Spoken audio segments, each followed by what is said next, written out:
Hey everybody, Jim Powers with MaryvilleSaints.com and Saints Vision as we catch up with our coaches this week. And joining us off of not the result we were looking for Saturday up at UMSL is our women's basketball coach, Collin Lanam. And, Collin broke out to an early lead, but then UMSL started to do some things that kind of put us back on our heels a little bit, and we just weren't able to catch our breath and get back into that flow of the early part of the contest.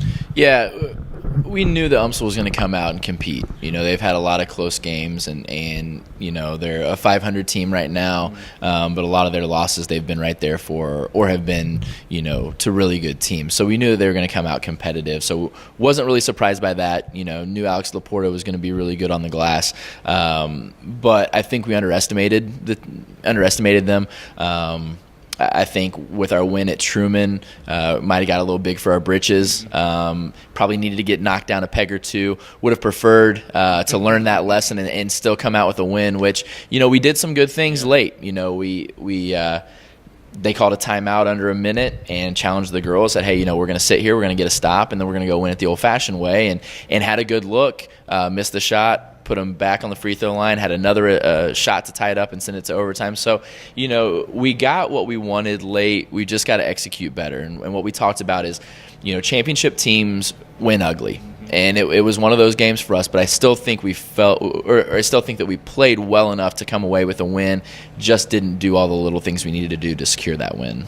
We haven't really talked a whole lot about Kayla Stewart, but, she has been, you don't want to say a quiet leader, but she's been that steadying force for this lineup along with Mary and Stephanie, with a bunch of the young guns coming out there and adding a lot of minutes. But Kayla has really been that steadying force for us. Yeah, Kayla's had some great nights for us on the offensive end, and when she's feeling good, you can tell it's in her body language. You can see it in her eyes when you talk to her throughout the game that she's going to do some good things. She's been very steady at the free throw line for us as well. I think she's well over 80% right now. So, we're comfortable with her, with the ball in her hands.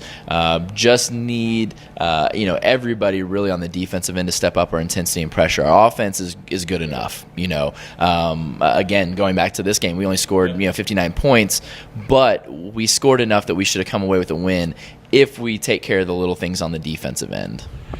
I know, though, the ideal scenario was 5-0 on this road trip, but I tell you what, 4-1, being on the road for 3 weeks, that's not that shabby of a record, especially against the teams that we played against. Yeah, I mean, never really pleased with it, especially when you should have walked away with that extra win. Am I happy with where we are? I wouldn't say happy. I'm pleased. We've done a lot of good things. Stubbing our toe a little bit this weekend. We've got to go out and find another game that we can get ourselves back, in front of a couple of other teams that we're fighting with for seeding for the conference tournament. Well, this weekend, perfect weekend to do that. William Jewell, Rockhurst, the KC swing comes out to us.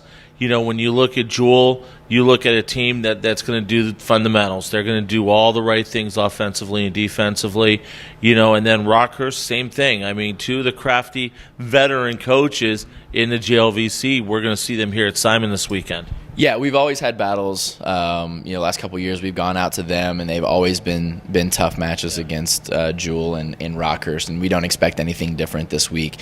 William Jewell is a very aggressive team. They're grittier than they have been in years past, and so this is going to be a good test for us. Are we going to be ready to go out and get into a fist fight, or are we going to lay down? And so that's kind of been the challenge the past few days. Is we've got to get a little bit more blue collar. We've got to be ready to get on the floor for loose balls, win 50-50 plays and things like that. So I think, this is going to come down to where our mental state is. If we want to come out in attack mode, I think we're going to come out on top. If we're just out there playing, I think we're going to have to battle. No doubt about it. Well, thanks so much, Collin. Appreciate the time, and we'll see you tomorrow night at Simon. We'll see you there. No doubt about it. Collin Lanam joins us here, as always. William Jewell, Thursday night, it's Mania night. Want to see everybody here in the Simon Center. Women will tip off at 5:30. Men immediately following. We'll have all the action for you on the JLVC Sports Network. If you can't make it online, make sure you check out Twitter. We'll keep you updated all night long on our Twitter feed at Maryville Saints. For Coach, I'm Jim Powers. Thanks so much for tuning in to MaryvilleSaints.com and Saints Vision. Have a great week, and as always, go Saints.